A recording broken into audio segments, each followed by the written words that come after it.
Welcome to the Witch's Chambers. I'm your guide Nashira, and today I'll be expanding your knowledge on the ancient practice of Beltane. P.S. I hope you enjoy the new visuals. Let me know below how you like them. Jumping right on in, what is Beltane? Beltane is an ancient Celtic and Gaelic festival marking the beginning of summer, typically celebrated on May 1st, thus giving birth later in history to its counter name of May Day. This festival has deep roots in the Celtic and Gaelic culture and is associated with the renewal of life and fertility in nature. So traditionally, Beltane was a time of great celebration, with communities coming together to honor the changing of seasons, the deities, and to ensure a prosperous summer ahead. This is the second of the four major fire festivals of the year.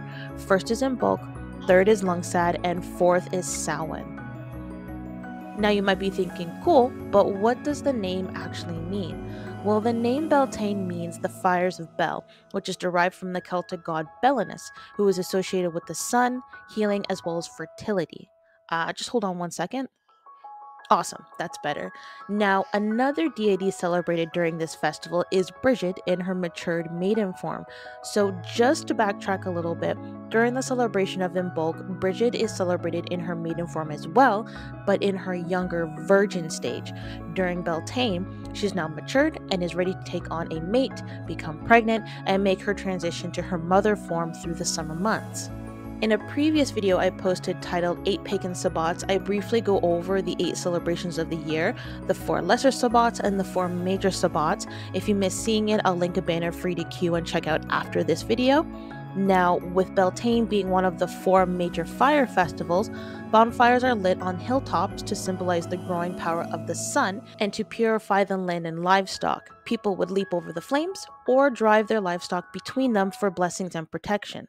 It was believed during that time that the smoke and flames had protective qualities against not only disease, but also evil spirits. Alright, so that's pretty much the overall idea of what Beltane is historically. Now let's talk about those pulls and fertility rituals. But first, don't forget to enchant this video with a like and subscribe, and to zap that notification bell. May Day, the most common term everyone is familiar with when it comes to Beltane. Another thing you may or may not already know is that the symbolism of the maypole is fertility, the joining of male and female energies to fertilize and create life. The pole represents the masculine energy, and the ribbons and flowers represent the feminine energy. The ribbons hanging from the pole would be held by a boy and a girl, or man and woman, as they are a pair, and they would dance around the maypole. Now you might also be asking, okay, but why are they even doing any of this? What does it mean? Well, everything in practicing the craft, whether it be in ancient times or present day, holds a lot of symbolism in order to manifest your desire. Even though Beltane is not always celebrated with the same original intent as it once had, the practices carried through time demonstrate the symbolism our ancestors were trying to manifest during this time. They were merging their energies, building and increasing the flow of magic through their bodies, through dance, and their connection to the earth. And just like Ostara, it's a bit of a mystery as to when exactly Beltane began its conversion to May Day. Just like we discussed before in a previous video, the running theme for the pagan holidays. Hold on a second again. There we go. So the running theme is that during the spread of Christianity, one of the many methods to convert pagans was to override their celebrations and traditions with Christian etymology and rituals. Do we know if this was an outright conversion? Not exactly. Again, we can assume, but it's not solid facts. Hold on a second again. There we go. A lot of research suggests it was a natural progression over time as cultures, religions, and spiritualities really began to mesh together. A lot of original lore, unless written down or passed down through generations, began to fade and become lost in time. So with that being said, what does celebrating Beltane even look like today? You'll find celebration of May Day to be quite common in places such as Tunisia, South Africa, Tanzania, and Zimbabwe. However, the original celebration of May 1st is widespread throughout each country. It just has a different name. You'll find other names such as International International Workers' Day, Labor Day, Flag Day, and so many other ones, and each country celebrates the day quite differently than the next. The true celebration of Beltane you'll find more common in countries such as Canada, the United States, as well as different parts of Europe. For the average witch practitioner, you celebrate however you see fit. Your craft is your own, so long as you have the base understanding of what the holiday signifies and you've conjured up a ritual to harness the energies of this time. The ways to celebrate are truly endless.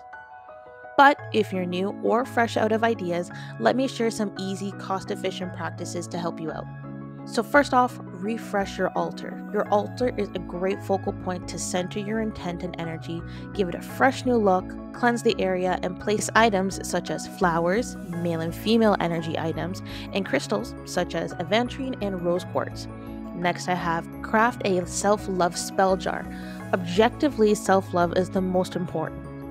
Healing and mending your heart chakra is a wonderful practice. A self-love spell jar will be something that you can carry with you or keep in a sacred space to magnify and assist you on your spiritual healing journey. You'll need a small jar or vial with a cork lid, some dried flowers, so rose petals for love, marigold for positivity, lavender for stress reduction and tranquility, and lastly a crystal such as rose quartz for restoring trust and building harmony. You're going to fill up your jar and remember to focus intent on each ingredient, after which close the jar and seal it with hot glue or wax. Now when you feel like the spell has run its course, you're going to break the seal and return the herbs back to the earth when the spell has finished ultimately. And lastly, simmering pot. Aromas are very important in evoking specific emotions. If you're looking to set the tone and really elevate the vibrations in your home, a simmer pot is an amazing, easy craft. So you're going to grab a pot and fill it about halfway with water and then put it on the stove and allow the water to heat up. Now remember, this is a simmer pot, so you don't want to boil the water, just get it hot enough that way you can release the aromas of the ingredients that we're going to put in. So after you do get it to that simmering point, you're going to add in orange and lemon slices, cinnamon sticks, fresh rosemary, lavender buds, rose petals, and marigold petals. And honestly, feel free to swap out any ingredients with items you have available at home or any ingredients that best fits what you need to celebrate Beltane during this time. Well, that's all for now. I hope you enjoyed the content. Please enchant this video with a like and join my circle by subscribing here at the Witches Chambers. Until next time, Wanderers, blessed be.